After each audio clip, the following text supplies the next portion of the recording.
سرائے دار کے پاس وردی پور سپاہی کو کھڑا دیکھ کر میرے ذہن پر خوف اور بے چینی کی ایک شدید لہر طاری ہو گئی، اور میرے دماغ میں سب سے پہلا خیال یہ کوندا کہ اس سپاہی کی سونہاٹ کے دروازے پر موجودگی کسی بڑے خطرے کی گھنٹی ہے، لہٰذا مجھے فوراً سیتا کے ہمراہ کسی طرف بھاگ نکلنا چاہیے تاکہ بھٹ گرے کی پولیس ہمارا کوئی سراغ نہ پا سکے۔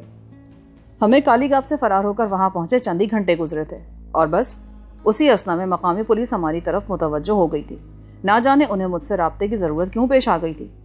ان تمام حوصلہ شکن حالات کے باوجود میرے ذہن نے خود بخود فرار کی تجویز مسترد کر دی۔ پولیس سے بھاگ کر اس انجان علاقے میں خود کو غیر یقینی حالات میں روپوش رکھنا میرے لیے بڑا دشوار ہوتا۔ پولیس یا جلد یا بدیر ہم دونوں کو ڈھونڈ ہی نکالتی، اور اس صورت میں ہم مفرور مجرموں کی حیثیت میں ان کی کوئی ہمدردی نہ جیت پاتے۔ میں نے بظاہر پولیس والے کی وہاں موجودگی کو نظر انداز کرتے ہوئے دھڑکتے دل کے ساتھ مگر لاپرواہ لہجے میں بوڑھے سرائے دار سے اونچی آواز میں پوچھا، کیا بات ہے بڑے میاں؟ حوالدار صاحب آئے ہیں بیٹا، تمہارا ہی پوچھ رہے تھے۔ خبردار، کسی موقع پر بھی تمہیں دخل اندازی کی ضرورت نہیں، معاملہ کچھ گڑبڑ نظر آ رہا ہے، میں خود ہی نمٹ لوں گا۔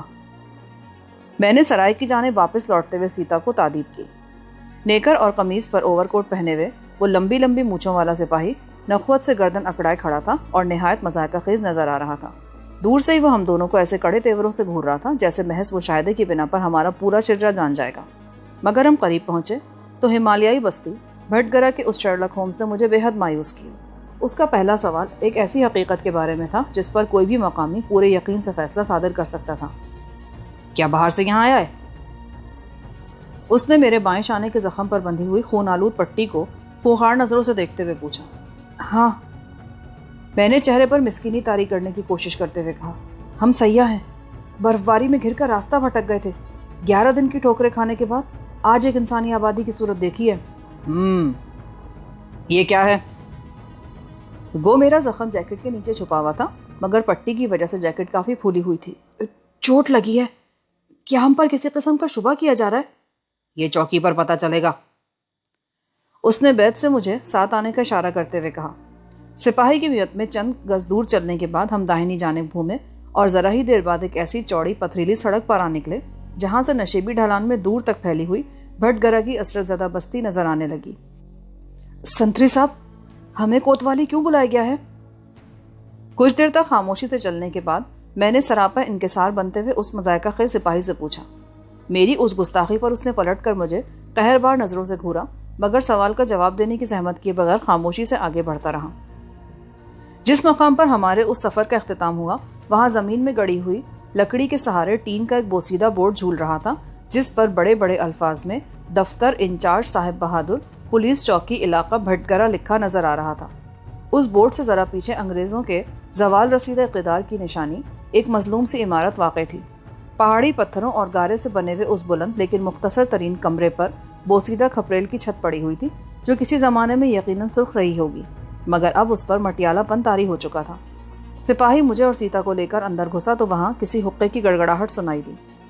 حقے کی آواز پر میں چونکا اور وہاں پھیلی ہوئی دھندلی روشنی میں اس کمرے کا جائزہ لیا تو وہ کسی پولیس چوکی کے بجائے کسی مویشی خانے کی منشی کی کوٹری لگ رہی تھی۔ کمرے میں ایک چارپائی پر میلے کچلے بستر اور ایسے ہی لحاف میں دبکا کوئی شخص نہایت سکون سے حقہ پی رہا تھا۔ چارپائی کے قریبی فرش پر کوئلوں سے بھری انگیٹھی دہک رہی تھی جس کے نیم سوختہ کوئلوں سے اٹھنے والے دھوئیں نے فضا کو ناخوشگوار بنایا ہوا تھا۔ چارپائی کے سرانے دیوار سے لگی ہوئی ایک میز پڑی ہوئی تھی جس پر گرد و غبار، 2 فائلوں، قلم دان اور ایک موٹے سے رجسٹر سے زیادہ ایک ڈنڈا نمایاں تھا۔ کوئلے لے آیا رے بھورے؟ ہماری آہٹیں گونجتے ہی حقے کی بے تابانہ گڑگڑاہٹ دم توڑ گئی۔ اسی کے ساتھ چارپائی والے کی تحکم بھری آواز ابھری، بھولا نہیں، میں جانی ہوں حوالدار جی۔ ہمیں لانے والے سپاہی نے دانت نکال کر گویا دوہرا تعارف کرایا۔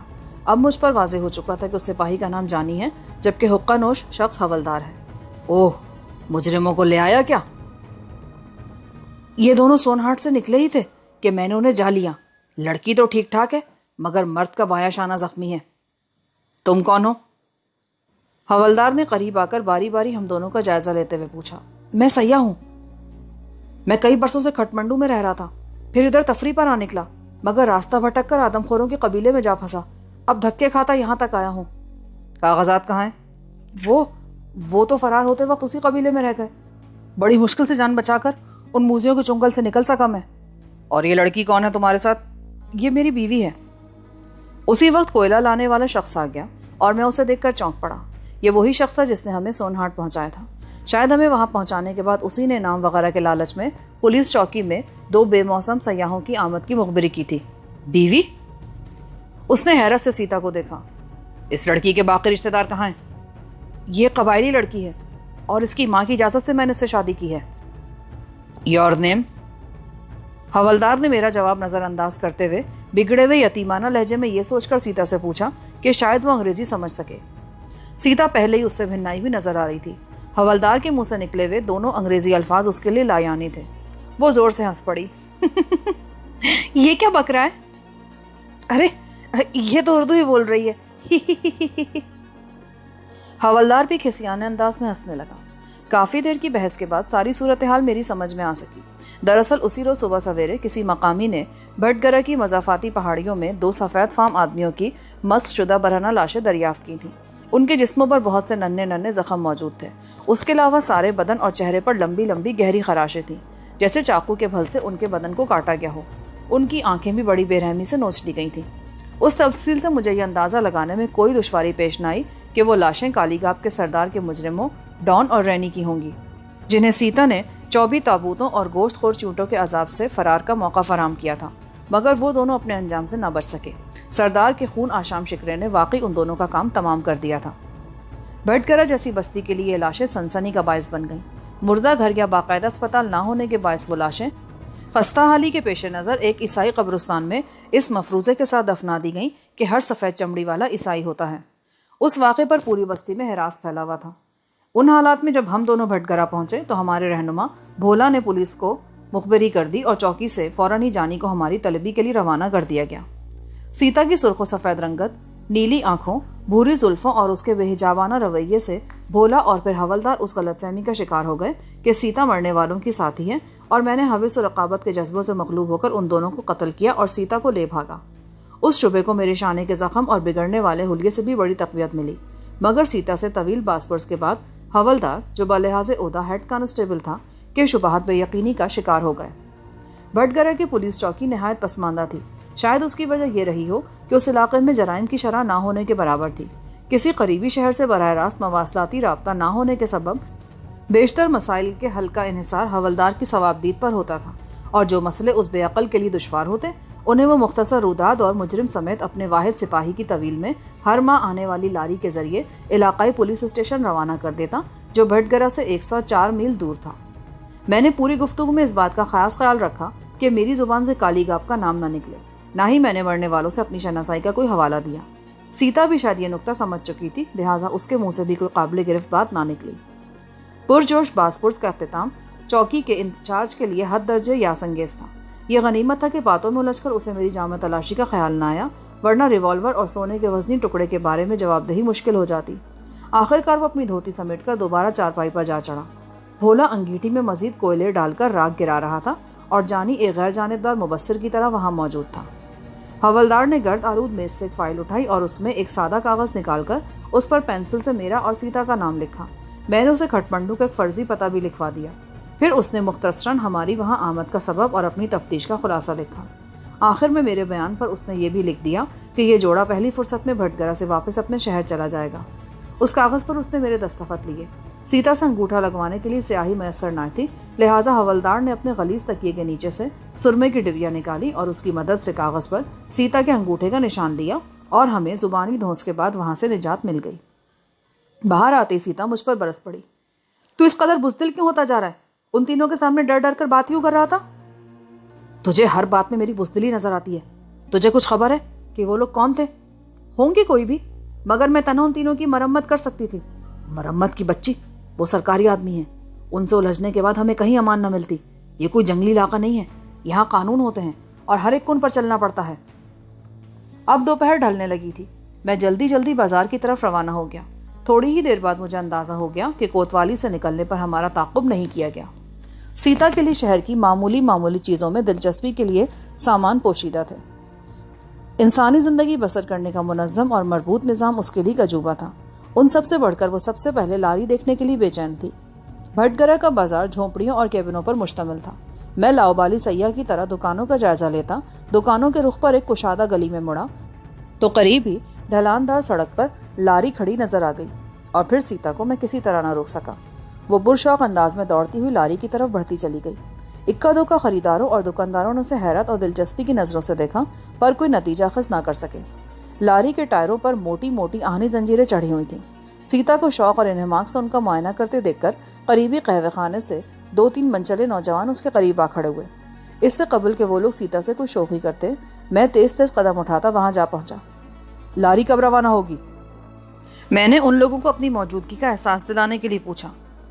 پہلے تو 3 دن بعد جانے کا پروگرام تھا، لیکن اب شاید جلدی چلی جائے کیونکہ موسم بہت تیزی سے بدل رہا ہے۔ اگر 4-6 فٹ برف اور گر گئی تو سارے راستے بند ہو جائیں گے، ان میں سے ایک بولا۔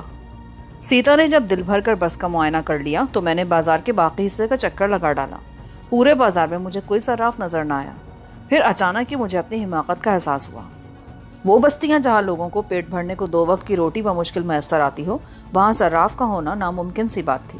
ایسے مقامات پر قیمتی اشیاء کا لین دین عموماً مہاجنوں کے ذریعے ہوتا ہے۔ لہٰذا اس بار میں کپڑوں اور اونی کمبلوں کی دکان میں جا گھسا جہاں اس وقت کوئی گاہک نہیں تھا۔ موٹے توند والے دکاندار نے ہمیں ہاتھوں ہاتھ لیا۔ لالا جی، ہمارے پاس پیسے ختم ہو گئے ہیں، یہاں کوئی چیز گروی رکھ کر پیسے دینے والا بھی ہے؟ چوری چکاری کا مال تو نہیں ہے؟ نہیں، سونے کا ایک ٹکڑا، میری ذاتی ملکیت ہے۔ دکھاؤ۔ اس کا تجسس بڑھ گیا۔ میں نے جیکٹ کی جیب میں سے سونے کا ٹکڑا نکالا اور اس کے حوالے کر دیا۔ اس نے بڑے غور سے اس ٹکڑے کا جائزہ لیا، پھر اپنے جسم کی آڑ میں پیچھے رکھی ہوئی تجوری کھولی۔ میں بمشکل تجوری کی ایک جھلک ہی دیکھ پایا۔ اس میں سونے کے کئی زیورات، نقد رقم اور مزید کچھ سامان رکھا ہوا تھا۔ لالا نے تجوری میں سے کسوٹی اور کانٹا نکال کر پھرتی سے اسے مقفل کر دیا۔ کسوٹی کی پرکھ کے بعد اس نے مستند باٹوں کی بجائے چند موتیوں اور کنکروں کے ذریعے اس ٹکڑے کا وزن کیا اور حساب جوڑ کر مجھے اس کا وزن 2 تولے 3 ماشے بتایا۔ کیا غضب کرتے ہو لالا جی، یہ ٹکڑا کسی بھی طرح 6 تولے سے کم نہیں ہے۔ میں نے اس سے وہ ٹکڑا واپس لینے کے لیے ہاتھ بڑھا دیا۔ اس کی آنکھوں میں حریصانہ چمک ابھر آئی۔ اس نے وہ ٹکڑا مضبوطی سے مٹھی میں دبا کر ہاتھ نیچے کر لیا۔ تمہارے پاس اس کی خریداری کی رسید تو ضرور ہوگی، مجھے دکھاؤ، اس پر کیا وزن لکھا ہوا ہے؟ رسید کی بات چھوڑو، میں نے یہ سونا بیچنے کا ارادہ ترک کر دیا ہے۔ میں نے اپنا غصہ ضبط کرتے ہوئے کہا، دیکھو جی، مجھے تو اس معاملے میں گڑبڑ نظر آ رہی ہے۔ تم اسے بیچو یا نہ بیچو، مگر اب مجھے پولیس چوکی کو خبر کرنی ہوگی۔ ایسے معاملات میں ہمیشہ اپنی قانونی ذمہ داریاں پوری کرتا ہوں۔ میں سمجھ گیا کہ وہ خبیث لالا میری دکھتی رگ پکڑ چکا ہے اور بے ایمانی سے وہ سونا ہضم کرنا چاہتا ہے۔ پولیس کا نام اس نے محض مجھے ڈرانے کے لیے لیا تھا، ورنہ اس کا مقصد صرف یہ واضح کرنا تھا کہ یا تو میں اس کی مرضی کے مطابق سونا اس کے ہاتھ بیچ دوں، ورنہ وہ مجھے پولیس کے حوالے کر دے گا۔ چوکی سے نجات ملے مجھے تھوڑی ہی دیر ہوئی تھی اور میں اتنی جلدی کسی نئے مسئلے میں ملوث ہو کر دوبارہ حوالدار کا سامنا نہیں کرنا چاہتا تھا۔ بے انتہا تیش کے باوجود مجھے اس سے اپنا رویہ مصالحانہ رکھنا پڑا۔ لالا، کیوں پردیسیوں کو پریشان کرتے ہو؟ اب اس کی رسید میں گلے میں لٹکائے تو پھر نہیں سکتا۔ تم کسی پرچون فروش کی ترازو پر بھی تو اس کا وزن کر سکتے ہو، یہ چھٹاک سے زیادہ ہی نکلے گا۔ وزن اس کا وہی ہے جو میں نے تم کو بتا دیا، پھر تمہارا نقصان ہی کیا ہے؟ تم اسے رہن رکھا رہے ہو، رقم لوٹا دو گے تو یہ ٹکڑا تمہیں واپس مل جائے گا۔ لاؤ، کیا حساب ہوا؟ میں نے ہتھیار ڈال دیے۔ 120 روپے تولہ سے 270 ہوئے۔ اس نے استفسار طلب نظروں سے میری طرف دیکھا۔ ہاں ٹھیک ہے، میں راضی ہو گیا۔ اس نے سونے کا ٹکڑا کانٹے اور کسوٹی کے ساتھ تجوری میں مقفل کر دیا اور جیب سے مجھے نوٹ نکال کر میرے حوالے کر دیے۔ 135 روپے دیکھ کر میرا خون کھول اٹھا۔ یہ کیا؟ یہ تو آدھی رقم ہے۔ شاید پہلی بار کوئی چیز رہن کرا رہے ہو۔ کوئی بھی مہاجن یا ساہوکار رہن میں سے آدھی سے زیادہ رقم نہیں دیتا۔ پیسے لوٹا دو گے تو تمہاری چیز بھی واپس تمہیں مل جائے گی۔ روپے پر 4 آنے ماہوار سود دینا ہوگا۔ رہن پر لعنت بھیجو، پوری رقم نکالو تاکہ حساب ہی بے باک ہو جائے۔ اس نے مایوسی سے اپنے سر کو جنبش دی۔ سونے کے لین دین کا پرمٹ میرے پاس نہیں ہے، لہٰذا میں اسے خرید نہیں سکتا۔ میں تو بس رہن کر کے لوگوں کی پریشانیاں حل کرتا ہوں، پر میں اسے بیچنا چاہتا ہوں۔ بیٹھ جاؤ، شاید جانی گشت پر ادھر آنے والا ہوگا۔ تم نے اسے مطمئن کر دیا تو جہاں چاہو اپنا سونا بیچ دینا۔ وہ بری طرح مجھ پر حاوی ہو چکا تھا۔ میں نے اسے خوخار نظروں سے گھورا اور دل ہی دل میں اسے بے تحاشا مغالطات بکتا اس کی دکان سے باہر آ گیا۔ کوئی اور چیز ہو تو آدھی رات کو بھی میں حاضر ہوں، بلا کھٹ کے چلے آنا، میں اسی دکان میں سوتا ہوں۔ اس نے چلتے چلتے آخری نشتر لگایا۔ میں نے پلٹ کر اسے لعنت دکھائی اور وہ بے حیا مسکرا کر رہ گیا۔ اور یوں اپنے دور کا ذہین و فتین انسان ہمالیہ کی ایک پسماندہ بستی کے مہاجن کے ہاتھوں لٹ گیا اور اف تک نہ کر سکا۔ بہرحال میری ضروریات کے لیے وہ رقم کافی تھی۔ میں نے بازار سے کچھ پھل وغیرہ خریدے، لوہا کاٹنے کی قینچی حاصل کی اور واپس سونہاٹ کی طرف چل دیا۔ سونہاٹ کے عمر رسیدہ سرائے دار نے ہمارا استقبال کیا تو وہ کچھ پریشان سا تھا۔ میں نے اس سے اس کا سبب دریافت کیا تو وہ مسکرا کر رہ گیا۔ میں نے اسے مالی پریشانی میں مبتلا سمجھ کر 10 روپے کا ایک نوٹ اس کی طرف بڑھا دیا۔ اس نے پھیکی سی مسکراہٹ کے ساتھ وہ نوٹ لے لیا اور بولا، تمہارا نام کیا ہے بیٹا؟ داؤد خان۔ میں نے فوراً ہی وہ نام دہرا دیا جو میں نے پولیس چوکی پر لکھایا تھا۔ یہ سن کر بوڑھے کے منہ سے بے اختیار اطمینان کا گہرا سانس نکل گیا۔ بھگوان کی کرپا ہے، ورنہ میں تو بڑا پریشان تھا۔ سونہاٹ کی چھت کے نیچے آج تک کوئی خونی تو کیا چور اچکا تک نہیں آیا۔ کیا قصہ ہے بابا؟ کھل کر بات کرو۔ پہلے پولیس 2 گوروں کی لاشوں کے سلسلے میں تمہیں لے گئی، پھر تھوڑی دیر بعد خونیوں جیسے چہرے والا خوفناک بوڑھا یہاں آیا۔ اسے کسی صفدر نامی شخص کی تلاش تھی جو کالی گاپ میں اس کی اکلوتی بیٹی لاچی کو قتل کر کے بھاگا ہے۔ پھر تم نے اسے کیا کہا؟ میں نے بےتابی سے اس کی بات کاٹ دی۔ لاچی کے باپ کی یہاں آمد کی خبر پا کر میرے رونگٹے کھڑے ہو گئے۔ کہتا کیا؟ وہ کالی گاپ کا رہنے والا ہے جہاں نیپال کا کوئی قانون نہیں چلتا۔ ان آزاد قبیلوں میں سردار یا پھر جرگے کی مرضی چلتی ہے۔ پھر وہ بڈھا اس قدر مشتعل تھا کہ میرے لیے اس کا سامنا کرنا ہی دشوار ہو گیا۔ مجھے تمہارا نام تو معلوم تھا نہیں، مگر میں نے اسے جان چھڑانے کے لیے کہہ دیا کہ صفدر نامی کوئی آدمی سونہاٹ نہیں آیا، اور وہ قسمیں کھاتا لوٹ گیا کہ وہ اپنی بیٹی کے قاتل کو پاتال میں بھی زندہ نہیں چھوڑے گا۔ تم نے بہت اچھا کیا بابا، ایسے خونی کا کوئی بھروسہ نہیں ہوتا۔ کیا خبر وہ تم پر ہی حملہ کر بیٹھتا؟ میں نے دل ہی دل میں خدا کا شکر ادا کرتے ہوئے کہا۔ میرے ذہن کے کسی گوشے میں یہ خیال تک نہ تھا کہ لاچی کا باپ یا کالی گاپ کا کوئی بھی شخص میری تلاش میں اتنی جلدی بھٹگرا آن پہنچے گا۔ اس رات میں نے طلائی چمٹے کو چھوٹے چھوٹے ٹکڑوں میں کاٹ کر ایک تھیلے میں چھپا لیا تاکہ وہ کسی کی نظروں میں نہ آ سکے۔ پھر میں سیتا کے ساتھ دھولگری کی جانب پیش قدمی کے امکانات پر تبادلہ خیال کرنے لگا۔ ان بدترین حالات میں سیتا ادھر کا رخ نہ کرنے پر مصر تھی۔ کالی گاپ اور پھر بھٹگرا میں ہی سردی اور برف باری میرے لیے ناقابل برداشت ہوتی جا رہی تھی، اور میں لمحہ بہ لمحہ خود کو غیر یقینی حالات میں پھنستا محسوس کر رہا تھا۔ یہ بات تو یقینی تھی کہ سردار تلنگا نے لاچی کی لاش دستیاب ہوتے ہی ہمارے تعاقب میں کوئی تیز رفتار جماعت کالی گاپ سے دھولگری کی راہ پر روانہ کر دی ہوگی تاکہ وہ دلدلوں تک پہنچنے سے پہلے ہی ہمیں جا لے۔ دوسری طرف لاچی کا باپ جوش انتقام سے اندھا ہو رہا تھا۔ اسے یہ تو یقین رہا ہوگا کہ اگر ہم دھولگری کی طرف گئے ہیں تو تلنگا کے آدمی ہمیں ہر قیمت پر پکڑ لیں گے، لہٰذا وہ احتیاطاً بھٹگرا کی طرف آ گیا تاکہ ہمارے فرار کی یہ راہ بھی مسدود کر سکے۔ اس کی یہاں موجودگی ہمارے لیے زبردست خطرہ تھی۔ کالی گاپ والوں کی مخصوص وضاحت کی بنا پر میں تو شاید اسے پہچان لیتا، لیکن اس کا چہرہ میرے لیے شناسا نہ تھا۔ وہ کہیں بھی ہمارے سامنے پڑ سکتا تھا۔ اگر ہم اس کے ہاتھوں مارے جاتے تو قصہ ہی نمٹ جاتا، اور اگر ہم اس پر غالب آ جاتے تو بھٹگرا کی 2 نفری پولیس پارٹی سے جان بچانا محال ہوتا، کیونکہ شہر میں اجنبی ہونے کے ناطے کسی بھی جرم کا پہلا شبہ ہم دونوں پر ہی ہوتا۔ اس کے علاوہ ایک اور خطرہ یہ تھا کہ اگر حوالدار کوئی بھنک مل جاتی کہ کالی گاپ سے کوئی قتل کر کے فرار ہوا ہے تو وہ سرائے دار کی طرح ہماری معصومیت پر ایمان نہ لاتا، بلکہ پہلی فرصت میں ہمیں پکڑ کر لاچی کے باپ کے سامنے پیش کر دیتا، اور یوں ہماری گلو خلاصی مشکل ہو جاتی۔ جو میں حالات پر غور کرتا گیا، میرے ذہن سے پارس پتھر کا بھوت اترنے لگا۔ میں نے مختصر سے قیام میں کالی گاپ والوں کی فطرت کے بارے میں بہت کچھ سیکھ لیا تھا۔ وہ دوستوں کے بہترین دوست اور دشمنوں کے بدترین دشمن تھے۔ بستی کی جانب سے انعام میں ملی ہوئی حسینہ لاچی کا قتل ان کی روایات کے بدترین توہین کے مترادف تھا۔ گویا میں ان کے منہ پر بھرپور تماچا رسید کر کے بھاگا تھا۔ وہ اس قدر ضدی اور خودسر لوگ تھے کہ ہمارے گھیراؤ کے لیے دھولگری کی راہ میں پڑنے والی دلدل کے کنارے تک طویل مدت تک ہمارا انتظار کر سکتے تھے۔ اب ادھر کا رخ کرنا چوہے دان میں پھنسنے کے مترادف تھا۔ وہ پوری رات میں نے لاچی کے باپ کی طرف سے چوکنا رہ کر سوچ بچار میں گزار دی، اور صبح ناشتے کے بعد ہی سرائے دار سے روانگی کا ارادہ ظاہر کر دیا۔ پر بیٹا، بس جانے میں تو ابھی 2 روز باقی ہیں، ایسی سخت سردی میں تم کہاں جاؤ گے؟ بابا، ہمارے پاس رقم بالکل نہیں ہے، سرائے میں رہے تو واپسی تک کا کرایہ نہیں رہے گا۔ فکر نہ کرو، میں اتنا سنگ دل نہیں ہوں۔ تم جو 10 روپے دے چکے ہو میرے لیے وہی کافی ہیں۔ تم 2 دن بے فکری سے میری چھت کے نیچے بسر کر سکتے ہو۔ میں نے اس سے کافی بحث کی، لیکن بوڑھے کی شفقت کے آگے میری ایک نہ چل سکی اور مجھے اس کی پیشکش قبول کرنی پڑی۔ اس روز میں سارا دن سرائے سے باہر نہ نکلا۔ باتوں ہی باتوں میں نے سرائے دار سے لاچی کے باپ کے بارے میں اتنی معلومات حاصل کر لی کہ اس سے سامنا ہونے پر اسے پہچان سکوں۔ اگلے دن بوڑھے سرائے دار نے بتایا کہ لاری اسی دن جانے والی ہے۔ اسے یہ اطلاع اپنے کسی پڑوسی سے ملی تھی۔ بھٹگرہ میں لاری آنے اور اس کی روانگی کا کافی شورا ہوتا تھا۔ پوری بستی میں تقریباً بچے بچے کو یہ اطلاع ہوتی تھی۔ میں نے جلدی جلدی اپنا سامان تھیلوں میں سمیٹا اور سیتا کے ہمراہ سرائیدار سے رخصت ہو گیا۔ میں نے راستے میں ایک دکان سے 2 اونی چادریں بھی خرید لی اور انہیں ہم دونوں نے چرمی لباس پر اس طرح اوڑھ لیا کہ لاچی کا باپ ہمیں پہچان نہ سکے۔